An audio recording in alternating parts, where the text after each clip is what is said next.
చేయడం జరిగింది. వరంగల్ జిల్లా గ్రంథాలయ సంస్థ చైర్మన్గా మీసాల ప్రకాష్ ప్రమాణ స్వీకారం చేశారు. ఈ కార్యక్రమంలో పాల్గొన్న మంత్రి కొండా సురేఖ మాట్లాడుతూ రాబోయే ఎన్నికల్లో కాంగ్రెస్ పార్టీని అధిక మెజారిటీతో గెలిపించేందుకు కార్యకర్తలు కృషి చేయాలని పిలుపునిచ్చారు. వరంగల్ తూర్పు నియోజకవర్గంలో అభివృద్ధి సంక్షేమ కార్యక్రమాలు కొనసాగుతున్నాయని తెలిపారు.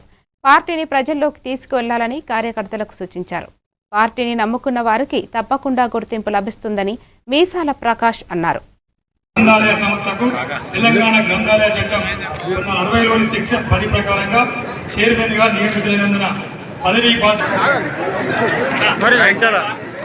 మరి అర్హులైన వాళ్లకు ఇచ్చేదాకా పట్టుబట్టి ఈరోజు అతనికి పార్టీ నుంచి ఈ పదవి ఇప్పించి మరి వారికి ఒక గౌరవాన్ని ఇచ్చే అవకాశం మాకు ఇచ్చిన మన ముఖ్యమంత్రి రేవంత్ రెడ్డి గారికి ప్రత్యేకంగా ధన్యవాదాలు తెలియజేసుకుంటా ఉన్నాను.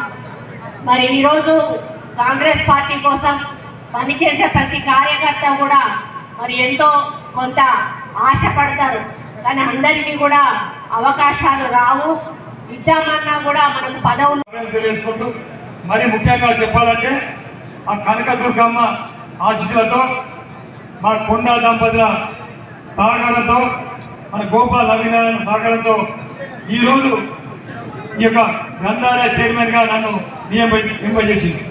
మరి ముఖ్యంగా ఏంటంటే గత 36 సంవత్సరాల నుండి యూత్ కాంగ్రెస్ జిల్లా ప్రధాన కార్యదర్శిగా, ఉమ్మడి ఆంధ్రప్రదేశ్ రాష్ట్ర యువజన కాంగ్రెస్ ప్రధాన కార్యదర్శిగా, జిల్లా కాంగ్రెస్ నాయకులుగా, పిసిసి సెక్రటరీగా కూడా కొనసాగుతున్న కాంగ్రెస్ పార్టీ కోసం 36 సంవత్సరాలు ఎంత చేసినా కూడా ఆ ప్రభుత్వం లేనప్పుడు పోరాటం చేసినప్పుడు కూడా ఎవ్వరు కూడా సహకరించలేదు, గుర్తించలేదు.